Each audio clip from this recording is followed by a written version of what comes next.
Est-ce que d'un point de vue efficacité, performance du canal mobile, est-ce qu'on compare aussi par rapport au taux de téléchargement, le taux d'utilisation ou est-ce que on a donné des chiffres très importants. Tout à l'heure, vous disiez qu'il y avait effectivement le succès était au rendez-vous. Mais est-ce qu'au-delà du téléchargement, les applications sont réellement utilisées par l'ensemble de ceux qui ont téléchargé? Alors, ce qui est intéressant avec la partie mobile, c'est que finalement pas besoin de télécharger pour accéder directement. Oui. On tape une adresse courte qui est clomède.fr et automatiquement on est redirigé vers la page smartphone. Est-ce que vous arrivez à isoler et à tracer en fait l'efficacité? Absolument, oui. C'est vrai qu'on a du coup des numéros de téléphone dédiés quand les gens appellent depuis un smartphone. On a la possibilité aussi, on a une base qui est assez intéressante, qui est la possibilité de recevoir sur son mobile les meilleures offres du Club Med. Donc il y a une phase où la personne s'identifie, donc prénom, numéro de mobile. Et après, il y a une phase de segmentation avec différents centres d'intérêt qui sont proposés. Donc c'est vrai qu'on a différents centres d'intérêt qui peuvent être partir avec des enfants, qui peuvent être les croisières, qui peut être le luxe, qui peut être le golf, voilà, différents centres d'intérêt. Et en fonction de ça, on envoie une publicité qui est très ciblée et qui est fortement appréciée par nos GM, parce qu'on a des taux de clics du coup sur les SMS qui sont envoyés par la suite, qui sont 7 fois supérieurs au marché. Donc les gens veulent vraiment le bon message, une nouvelle fois, hein, c'est vraiment le B à bas, mais le bon message au bon moment. Et là derrière, on arrive du coup à extraire dans notre base le canal de vente et le montant du dossier. Donc oui, c'est la traçabilité très importante pour nous. Oui, effectivement, parce que vous, sur la partie mobile, on ne va pas jusqu'à l'achat oui, effectivement, en ligne, sur mobile. C'est vrai, il y a l'étude justement sur les mobinos dont je faisais référence tout à l'heure, où on a vu qu'il va y avoir 12 millions d'acheteurs. Pour l'instant, il y a 3 millions d'acheteurs sur mobile en France. Le panier moyen reste autour de 30 € pour l'instant. Donc c'est vrai, c'est énormément de musique, ça peut être aussi des choses, voilà, des petits budgets quand même. D'accord. Pour Voyage SNCF, donc indicateur de performance. Alors l'indicateur de performance, nous en avons plusieurs, notamment le taux de conversion des applications qui est très élevé,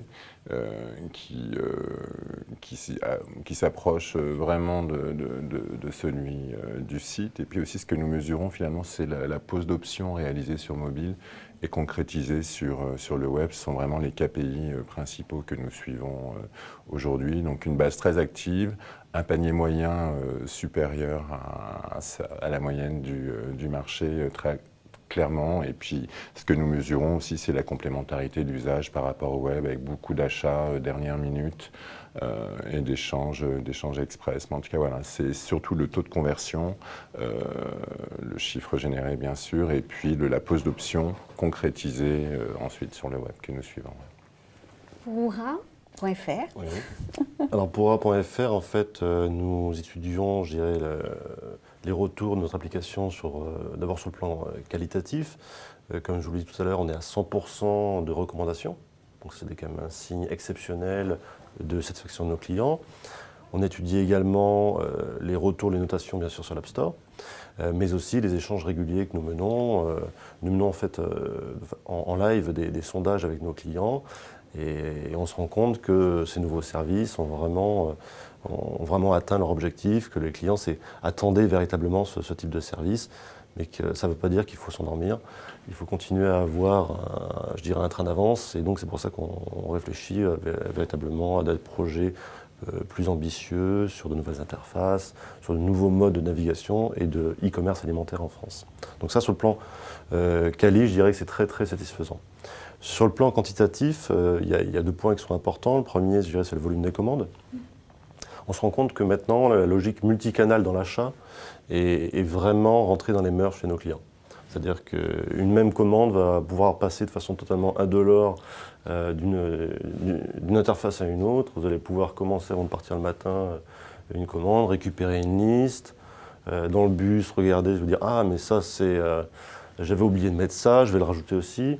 Vous rencontrez un ami, il vous montre un produit, vous scannez le code barre, vous le rentrez directement dans votre liste. Et puis arrivé au bureau, même si on est censé travailler au bureau et faire des courses, ça peut arriver qu'avant de partir du bureau, eh bien, on lance la commande Et puis on les livrer en moins de 24 heures. Donc ça, c'est vraiment rentré dans la mœurs et on voit que c'est grandissant chez nos clients.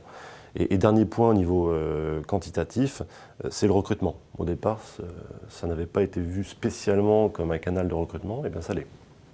Ça l'est. C'est une nouvelle population aussi qui vient vers nous. La première commande qui a été passée sur cette application est un nouveau client qui n'a jamais mis les pieds, je dirais, sur notre site traditionnel. Et avant même qu'on dise quoi que ce soit, et le soir on l'a mis sur l'App Store et il n'y avait aucune communication, il y a quelqu'un qui est arrivé, qui a passé une très belle commande en plus. Et qui a dit c'est formidable, c'est une nouvelle façon de faire ses courses en France. Et on se rend compte que c'est une nouvelle population qui arrive, avec d'ailleurs un panier moyen qui est supérieur. Le premier panier moyen est supérieur à celui des gens que nous recrutons traditionnellement sur le web. Donc c'est vraiment très intéressant, surtout que déjà on a déjà le premier panier moyen alimentaire en France. Donc voilà, ça, c'est la petite cerise sur le gâteau pour cette application. Pour le Figaro, pour le groupe Le Figaro. Alors, quant à nous, les indicateurs clés, d'abord, on l'a évoqué tout à l'heure, c'est le nombre de téléchargements, s'agissant des applications. Mais après, tout l'enjeu, c'est de créer de la récurrence de trafic.